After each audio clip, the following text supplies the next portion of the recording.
네, 오늘은 성령의 은사와 열매에 대해서 함께 공부해 보도록 하겠습니다. 먼저 성령의 은사에 대해서 함께 공부하겠습니다.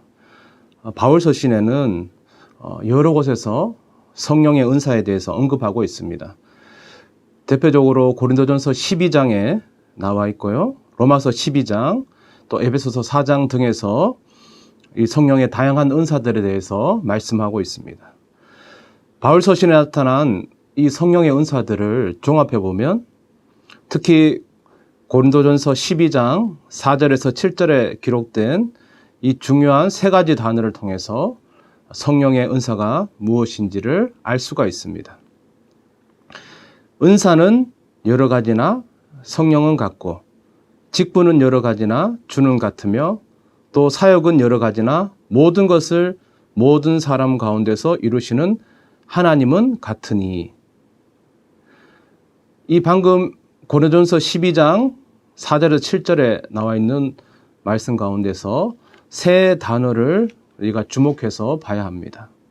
먼저 은사, 그리고 직분, 그리고 사역이라는 이 세 단어가 이 은사를 설명하는 핵심 단어라고 할 수가 있습니다. 즉 성령의 은사는 주님의 일을 효과적으로 행하도록 하나님께서 성령을 통해서 나누어 주시는 선물이다라고 정의할 수가 있는 것입니다. 그리고 그 목적은 신자 개인의 온전한 신앙과 봉사의 수행과 그리스도의 몸된 교회를 세우는 데 있는 것입니다.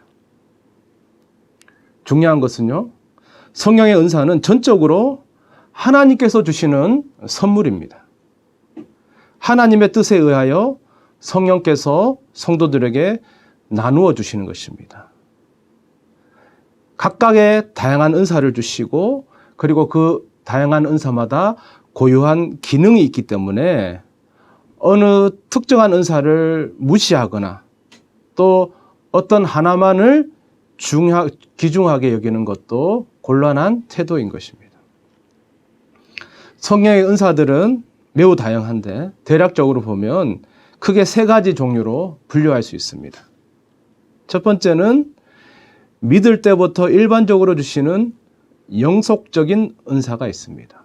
그리고 두 번째는 사역을 위하여 특수한 상황에서 주시는 은사가 있습니다.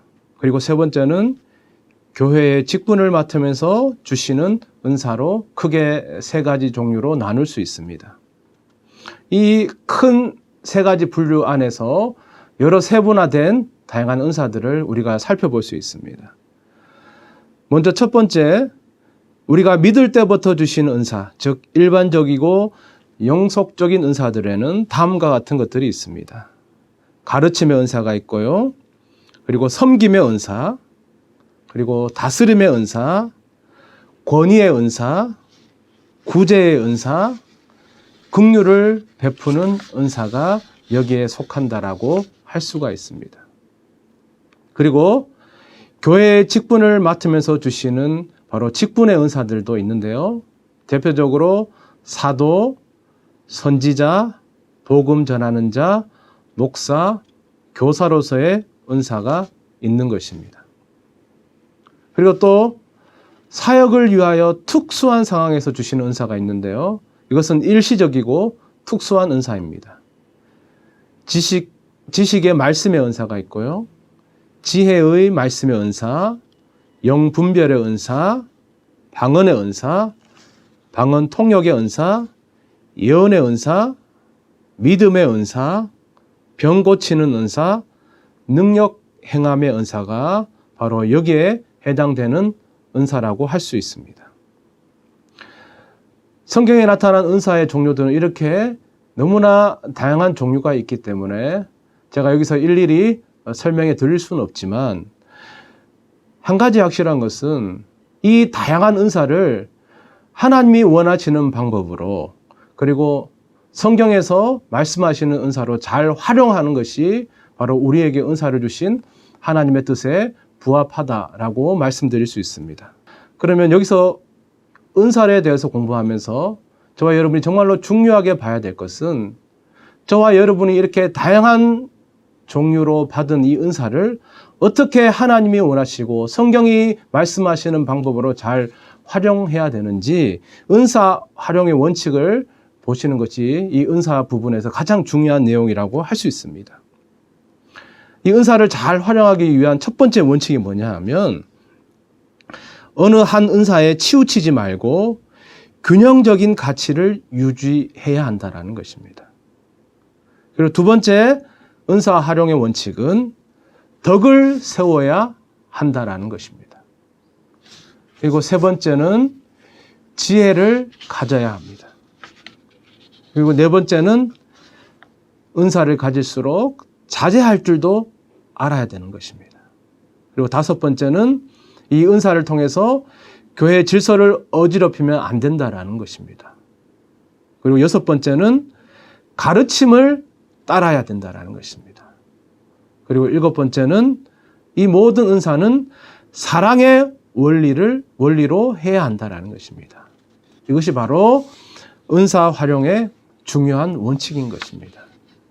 오늘 이 은사에 대해서 공부하시는 여러분들은 한 가지 이상의 은사를 하나님께서 주셨습니다. 그렇다면 여러분들은 이 은사를 하나님께서 여러분에게 주신 그 목적에 맞게 바로 교회의 덕을 세우고 하나님 앞에 영광 돌리는데 사용해야 되는 것이 바로 이 은사의 중요한 활용의 원칙이라는 것을 여러분 반드시 기억하셨으면 좋겠습니다. 이제 두 번째로 생각해 봐야 되는 것은 바로 성령의 은사와 더불어 성령의 열매에 대해서 함께 공부해 보도록 하겠습니다. 갈라디아서 5장 22절에서 23절에 바로 성령의 9가지 열매에 대해서 말씀하고 있습니다. 이 성령의 열매는 바로 예수 그리스도의 성품이고 바로 그리스도인의 성화와 관련되어 있는 것이 바로 성령의 열매입니다. 성령의 열매는 내적 성품이 그리스도의 형상으로 닮아 나아가는 과정에서 맺혀지는 바로 열매인 것입니다. 성도는 그리스도의 거룩한 피의 값으로 바로 죄로부터 자유함을 얻었습니다. 따라서 이제는 죄로부터 점차로 벗어나려는 노력이 있어야 하는 것입니다. 성도들은 성령의 이끄심에 따라서 아름답고 선한 열매를 맺기 위해서 각자의 마음을 다스리고 육체의 소욕으로부터 벗어나서 마지막 때의 거룩한 몸으로 영화롭게 될 그날까지 이 성화의 길을 걸어야 하는 것입니다. 바로 성령의 열매는 바로 그런 노력의 결실인 것입니다. 자, 그렇다면 이 성령의 9가지 열매는 무엇입니까? 우리가 너무나 잘 알고 있죠. 그런데 이 9가지 열매도 크게 3가지 종류로 구분할 수 있습니다. 하나님과의 관계에서 맺어지는 열매, 그리고 두 번째는 타인과의 관계에서 맺어지는 열매, 그리고 자신과의 관계에서 맺어지는 열매, 이렇게 나눌 수가 있습니다. 그렇다면 첫 번째, 하나님과의 관계에서 맺어지는 성령의 열매는 무엇이 있습니까? 첫 번째는 사랑입니다. 그리고 두 번째는 희락, 그리고 세 번째는 화평입니다. 사랑과 희락과 화평은 우리가 하나님과의 관계에서 맺어야만 하는 열매인 것입니다. 그리고 또한 두 번째, 우리가 타인과의 관계에서 맺어야만 하는 성령의 열매가 있습니다. 바로 오래 참음의 열매가 있고 자비, 그리고 양선의 열매가 있습니다. 오래 참음, 자비, 양선은 우리가 타인과의 관계에서 맺어야만 하는 열매인 것입니다. 그리고 세 번째로 자신과의 관계에서 맺어지는 성령의 열매가 있습니다. 바로 충성, 온유, 절제입니다. 바로 충성과 온유와 절제는 자신과의 관계에서 맺어야만 하는 성령의 열매인 것입니다. 사도 바울은 고린도전서 1장 7절에서 모든 은사에 부족함이 없는 고린도 교인들을 향해서 무엇이라 이야기했느냐 하면 그리스도 안에서 어린 아이들이라고 표현하고 있습니다. 이게 무슨 말씀입니까? 아무리 성령의 은사를 선물로 받아서 능력 있는 종이 되었다 할지라도 성령의 열매를 맺지 못하면 공허한 울림과 같고 또한 영적으로 어린 아이와 같은 것이다 라고 사도 바울은 고린도 교인들을 향해서 말씀하고 있습니다. 성도 여러분, 이번에 성령의 은사와 열매를 공부하면서 여러분들이 말씀 앞에서 다짐하고 깨달아야 될 것이 바로 여기에 있는 것입니다. 내가 얼마나 많은 은사를 가지고 있느냐가 중요한 것이 아니라 비록 하나라고 할지라도 그 하나의 은사를 붙잡고 내가 하나님이 기뻐하시는 하나님의 성품을 닮아가는 열매를 내가 얼마나 많이 맺어가느냐가 정말로 중요하다라는 것입니다.